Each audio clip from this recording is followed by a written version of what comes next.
Direto ao assunto, com José Neumann e Pinto.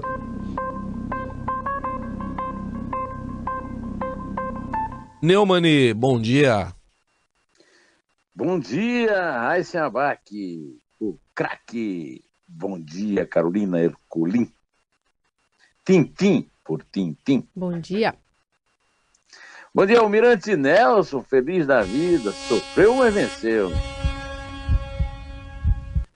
Bom dia, Diego Henrique de Carvalho, bom dia, Moacir Piazzi, bom dia, Clã Bonfim, Emanuel Alice Isadora, bom dia, ouvinte da Rádio Eldorado, 107,3 FM, Raíssen Abac, o craque. O PT parece que está querendo cantar aquela música que ele ia numa vez, Lula, sempre Lula, né? Alguma coisa assim. Pelo jeito. Uma vez Lula, sempre Lula. Pelo jeito parece que sim. Mas Lula é Corinthians, viu? Eu sei. Mas o Flamengo ganhou ontem, né? O Corinthians também. Olha... O Corinthians não. O Lula também está comemorando a vitória. Também. Tô falando isso que a manchete do Estadão é essa aqui. PT registra Lula e Ministério Público Eleitoral pede impugnação da candidatura. E o partido omitiu a ficha criminal que torna Lula inelegível. Como é que dá para esconder isso, hein, Neumann? Pois é, né? No reino do faz de conta. O Brasil é a república do faz de conta. Então nós temos um candidato à presidência da República que se destaca nas pesquisas, em primeiro lugar, que é o Luiz Inácio Lula da Silva, do Partido dos Trabalhadores, que não pode se eleger por um motivo muito simples. Ele é inelegível porque a lei da ficha limpa, uma lei de iniciativa popular, não permite candidatura a quem está condenado em segunda instância, e ele está. E temos mais um capítulo da novela da megalomania do Lula e da vassalagem do PT. Porque, na verdade, essa novela está mantendo o PT numa posição bastante desconfortável. O PT levou uma lavada na eleição municipal há 2 anos e parece que as pessoas esquecem isso, ficando insistindo em relação a pesquisas bastante discutíveis. E pesquisa não decide nada. Eu não conheço nenhuma democracia no mundo que o presidente foi eleito pela pesquisa. Então, o PT, a trajetória de recuperação do PT passa por uma campanha presidencial. Campanha presidencial na qual o partido podia usar, inclusive, essa popularidade do Lula. Mas a megalomania do Lula, que eu comparei ontem lá com o Emanuel Bonfim no Estadão às 5, com a de Gaspar de França, o ditador paraguaio, que inspirou, né, o grande romance do Augusto Rua Bastos, o maior romance paraguaio e um dos maiores do realismo mágico latino-americano, né? O Lula passa por cima dos próprios companheiros de partido. A candidatura dele não é unânime lá no PT, nada é unânime no PT e nos partidos grandes, né? Mas nada disso é considerado diante da viagem megalomaníaca, atrabiliária. Nunca na história desse país tivemos um caso desse. A esquerda também, a esquerda leva um grande prejuízo. A esquerda sempre foi muito dividida e tem sobrevivido ultimamente em torno dos cofres públicos durante as campanhas do PT, da qual a esquerda participou e que sempre apoiou. Desta vez, o Lula não teve a menor complacência com os antigos companheiros da esquerda e está levando todo mundo a reboque de uma candidatura que não tem a menor possibilidade de se concretizar, né? É um caso realmente de culto à personalidade levado ao extremo. Carolina Ercolim, Tintim por Tintim. Neumann, você diria que Lula e o PT tiveram sorte no sorteio feito pelo TSE para escolher o relator que cuidará da análise do pedido de registro de candidatura do partido à eleição presidencial? Tanto, Carolina, que ontem à noite mesmo, antes de eu dormir ainda embriagado pela vitória do Flamengo, eu li as notícias nos portais todos de que os advogados do PT vão reclamar, quer dizer, vão reclamar até da sorte, né? E vão dizer que a sorte faz parte da conspiração e da perseguição contra o seu candidato à presidência. Mas o ministro Luiz Roberto Barroso, que é vice-presidente do Tribunal Superior Eleitoral, já anunciou também que não quer confusão. Então ele já disse que não vai, que não deve decidir individualmente, monocraticamente, sobre o pedido de registro do Lula, segundo o Estadão Broadcast apurou ontem, né? De acordo com interlocutores do ministro, né, Barroso acredita que a questão é institucionalmente relevante e deve ser submetida à análise do plenário o mais rápido possível. Quer dizer, o pessoal do Lula está bravo com o Barroso o mais rápido possível, porque eles querem empurrar com a barriga o que é um crime contra o eleitor, contra o cidadão, né? O Lula que contraria o partido, alguns companheiros do partido que estão sendo mantidos por ele escondidos e oprimidos, né? Mas também o cidadão precisa ter informações exatas, precisas sobre as opções que ele tem para votar, Carolina. Então não tem sentido ficar essa coisa que não sai do canto, né? Esse ponto morto, né, na eleição, né? De qualquer maneira, no plenário, não parece que haja assim, um grande refresco, porque além do Barroso, né, e da Rosa Weber, que é a presidente, que já se manifestou, inclusive ontem, no discurso de posse a respeito disso, você teria aí, Almirante, enquanto eu falo aqui, a sonora da Rosa, que pudesse colocar para a gente ouvir o que ela diz. E além da Rosa, temos também o voto do Edson Fachin, que é o outro ministro do Supremo, e que não tem sido também muito complacente. E os próprios ministros do TSE, quer dizer, a vida não depende só da sorte, mas também depende da sorte. Só que, nesse caso, a sorte é confirmada pelos dados, né? O pedido do registro vai ser encaminhado para o relator, né? No caso o Barroso. Notificado, o candidato tem 7 dias para manifestar-se sobre o questionamento e contra-argumentar, indicando testemunhas. Então, que se abre um prazo de 4 dias, quer dizer, não é uma coisa que se resolver lá logo. E isso é um absurdo, porque o eleitor não tem nenhuma condição de ficar se escondendo, né, da exibição da real urna, com o intacto voto na urna, com a foto na urna, né? Dá para tocar Rosa, Almirante? Cabe à Justiça Eleitoral assegurar a normalidade e a legitimidade das eleições, observados os meios que o regime jurídico constitucional impõe, nos estritos termos das leis de regência. Não há dúvida, né? Nos estritos termos da lei. O Barroso, em 18 de agosto de 2016, quando a lei da ficha limpa foi considerada constitucional, disse que a lei é boa, importante e sóbria. É uma lei que atende a algumas demandas importantes da sociedade brasileira por valores como decência política e moralidade administrativa. Você tem alguma dúvida, Raíssen Abac, o craque? Tá muito claro, né? Ô, Neumann, agora em setembro haveria um depoimento do ex-presidente Lula, né? Aquele processo envolvendo a compra lá a posse, né, do sítio de Atibaia. Só que o juiz Sérgio Moro adiou para depois da eleição. Você acha que ele agiu corretamente? Bom, o Lula vive dizendo que o juiz Sérgio Moro o persegue por motivos ideológicos, sei lá, porque que estudou nos Estados Unidos. Qualquer dia desse, é que o Lula é ignorante, não sabe das coisas, o pessoal do PT também não ajuda muito. Qualquer dia desse ele vai dizer que o juiz Sérgio Moro é utópico, porque o nome dele, Moro, né, é igual, como lembra o meu amigo Zé Paulo Cavalcante Filho, lá de Recife, é o nome de Thomas Morris.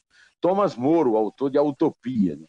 De qualquer maneira, o Moro deixou bem claro que ele não quer saber de interferências eleitorais no depoimento do Lula, no caso do sítio em Atibaia e daquele terreno que o PT teria comprado, segundo o Ministério Público Federal, para sediar o Instituto Lula, né? Agora, quando ele diz não quer interferência, ele não quer apenas a interferência do MST nas ruas, fazendo confusão na frente lá do fórum, onde o Lula dará esse depoimento. Ele também está falando dos adversários do Lula, que também podem fazer manifestações, que também têm feito manifestações contra o Lula. Quer dizer, a decisão do juiz Sérgio Moro é, em primeiro lugar, e antes de tudo, prudente. Ele está tomando a medida certa. Além disso, ela é uma medida imparcial, porque ela tenta evitar interferências indesejáveis de movimento político de rua no depoimento, na hora do depoimento, tanto do lado dos favoráveis quanto do lado dos contrários, Carolina Ercolim, tintim por tintim. Vamos lá, Neumani, vamos falar sobre a Procuradora-Geral da República, Raquel Dodge, que teria sido assodada ao pedir ao TSE a impugnação da candidatura para a presidente do Partido dos Trabalhadores no dia em que ela foi apresentada? Eu não acho que ela foi assodada. Em primeiro lugar, quando o PT inclui o Ministério Público Federal entre os seus inimigos, entre os seus perseguidores, o faz com a pior das intenções e a mais deslavada disfarçatez, né? Porque a função do Ministério Público Federal é representar a sociedade e apresentar acusações contra pessoas que delinquem contra a sociedade. E é o que a Raquel Dodge está fazendo. O PT está cometendo muitos crimes quando registra a candidatura de Lula, que não pode ser candidato, que é inelegível, porque é um preso, não é um preso político, é um preso comum, condenado por corrupção passiva, quer dizer, ter recebido propina e por lavagem de dinheiro.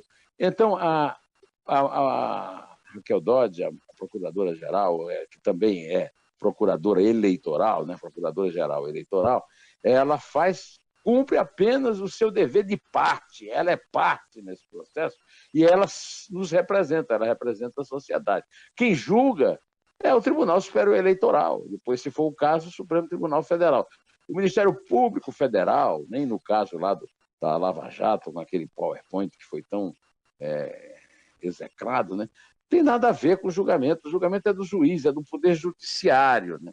E a Raquel Dodge está simplesmente cumprindo o dever, ela está chamando a atenção para os senhores juízes do tribunal que o PT está cometendo um crime também de falsidade ideológica, porque não revela os antecedentes criminais do seu candidato, que é um criminoso condenado em segunda instância. Ou seja, na segunda instância, toda a questão fática dos crimes, a realidade já foi resolvida. Só não foi resolvida a questão jurídica, vai até tantas calendas e tal, mas o candidato já é considerado criminoso, então por isso é ficha suja a esse abaque, o craque. Bom, vamos entrar agora aqui no patrimônio declarado dos candidatos à presidência da República. O que você me diz aqui? Por exemplo, João Amoedo é ouro, Henrique Meirelles é prata, João Goulart Filho bronze, aí depois vem Lula. Pois é. O João Amoedo é muito mais rico, candidato do Novo, né?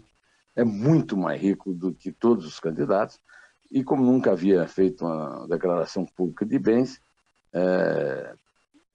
então foi um número, né, até só em aplicação de renda fixa, ele disse que tem 217 milhões. Mas ele explicou que com muito estudo, trabalho, dedicação e responsabilidade, ele ganhou muito dinheiro em aplicações financeiras, imóveis, objetos colecionáveis, obras de arte, joias, embarcações, automóveis e cotas de empresas e ações, né? Henrique Meirelles se elegeu deputado federal pelo PSDB em 2002, lá em Goiás, e renunciou ao cargo para assumir a presidência do Banco Central no governo Lula do PT. Na época, ele informou que tinha 45 milhões em bens. Agora, o patrimônio é formado 283 milhões de reais por ações de empresas negociadas em bolsa no Brasil. Ele foi presidente do Banco de Boston e tal, e tem ainda 58 milhões em fundo de investimento, né?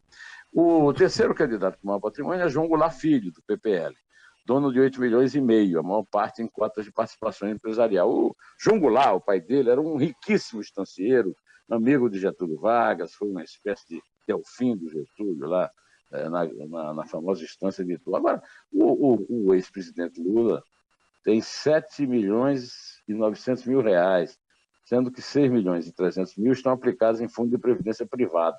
Na última eleição, ele tinha declarado um patrimônio de 839 mil. Aí esse patrimônio, eu posso dizer que me espanta um pouco, sim, porque não me consta que o Lula tenha ganho na loteria ou tenha participado de grandes empregos, tenha sido presidente do banco, não. Foi sempre político. E eu conheci o Lula numa casa de operário em São Bernardo, na Vila Assunção, há 35 anos, e, portanto, esse patrimônio demonstra assim, uma administração financeira, não sei se era a Marisa que fazia, mas bastante competente, né, para praticamente chegar ali muito perto da herança do representante de uma das famílias mais ricas do Rio Grande do Sul e do Brasil, né? Essa condição de quarto mais rico, né, não é lembrada, né, nas propagandas do PT. Né, ou não é? Carolina Ercolim, tintim por tintim. É isso, né, Mani?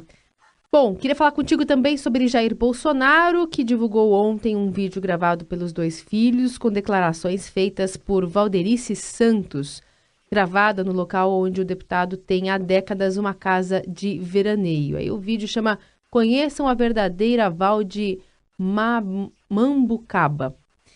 Até que ponto o vídeo inocente... Mambucaba é um lugar histórico, perto de Igreja dos Reis, onde o Jair Bolsonaro tem casa. Isso.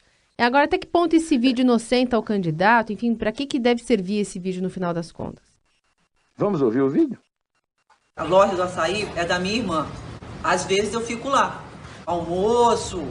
É uma distribuidora que não faz nem R$300 por mês. Você recebe de salário trabalhando com o deputado Jair Bolsonaro? Eu acho que é 1.300, 1.400. Não estou podendo sair de casa. Eu me sinto humilhada com isso, porque eu não matei, não roubei, não prejudiquei ninguém. Que você vinha aqui fazer serviços domésticos da casa. Nunca fiz. Tanto se perguntar para alguém aí que eu trabalho na casa, não. Eu sou uma pessoa reservada. Olha o cantinho do mundo que eu moro.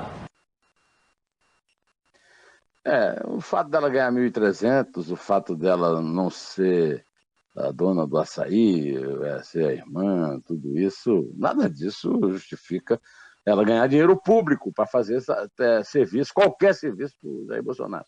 O vídeo não explica nada, e somente quem não quer saber da verdade é quem acredita nessa imensa tentativa de enrolar que não ajuda o Bolsonaro em nada, Aysen Abac, o craque. E outra coisa, tem ele também não explica no vídeo que para ser assessora parlamentar ela tem que bater cartão lá no gabinete dele, trabalhar 40 horas semanais. Ou em Brasília ou no Rio. Exatamente. Ou no escritório do Rio, né? Pode ter um escritório político no Rio, mas não ali em Angra, né? Mas não em Angra do Rio. O Bolsonaro está saindo muito mal disso aí, mas parece que não está tendo grande efeito sobre a candidatura dele, ninguém muito interessado, na verdade, em quem vota nele. Vamos lá. É isso aí. Vamos falar agora de uma sessão, estavam lá jogando o habeas corpus no Supremo, e aí o ministro Gilmar Mendes falou em mãos embriagadas de Rodrigo Janot, parece que ele não esquece do Janot, né? Também em infecções oportunistas, a respeito do que ele chama de ânsia dos juízes de tentarem obter os mesmos holofotes conquistados por Sérgio Moro. O que levou ele a falar tudo isso, hein? Ele deve ter se lembrado do seu técnico, viu? Do Filipão. O Filipão falava muito do Bernard, né? Que tinha pernas alegres, né? Agora ele fala alegria nas pernas, né? O Janot já saiu da Procuradoria há muito tempo. O Gilmar Mendes não se emenda, né? E com isso ele só deixa claro para todos nós que, afinal de contas, ele inocentou como é que chama lá? O Ciro Nogueira, pelo mesmo motivo que ele inocentou a chapa Dilma e Temer lá no TSE como presidente do julgamento. Por excesso de provas, Carolina Ercolim, tintim por tintim. Bom, o que você acha da entrevista que o advogado do The New York Times disse a respeito da interferência do Estado na caça aos fake news? Você está se referindo a uma matéria de ontem no Estadão, em que o principal advogado do New York Times, há 16 anos, o David McCrum, disse que não é o papel do Estado decidir o que é verdade. Eu gostei muito dessa frase. Esse advogado ficou conhecido em 2016, quando publicou uma carta em resposta à defesa do então candidato republicano Donald Trump. E ela viralizou nas redes, explicando por que o jornal New York Times não retiraria do ar uma matéria que acusava o presidente americano de assédio sexual, né? Eu tenho uma posição muito assemelhada à dele.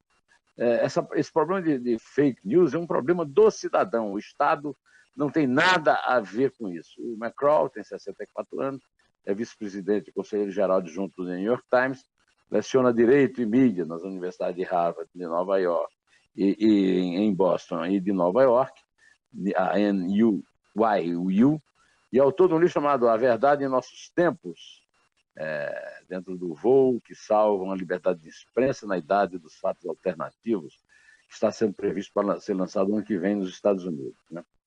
Eu vou só reproduzir uma frase dele para encerrar, porque eu concordo com ela. Em última instância, penso que a cura é pior do que a doença. Recorrer ao governo para policiar notícias falsas, inevitavelmente, leva a injustiças e mina o papel da população na eleição e na democracia. A melhor solução é sempre ter mais discurso e não banir discurso. Identificar fake news, chamar atenção para elas, criticar e desafiar quem as distribui, essas são as formas muito melhores de combater a desinformação. Eu estou completamente de acordo com ele e, usando as palavras dele, eu peço que a nossa Carolina Ercolim comece a contar. Eu pensava que o jogo ia ser 2-1 e pedi para ela contar a partir de 3. Mas como foram 3 pontos, né? Vamos de 3, né? O Flamengo, 3 pontos para o Corinthians, que ganhou da Chapecoense. O Flamengo, as duas maiores torcidas vão se enfrentar nas semifinais da Copa do Brasil. E, por enquanto, o Almirante Nelson vai ficar na expectativa. Então vamos... E eu também. Depois dessa aritmética toda, vamos de 3, então. É 3. É 2. É 1, em pé.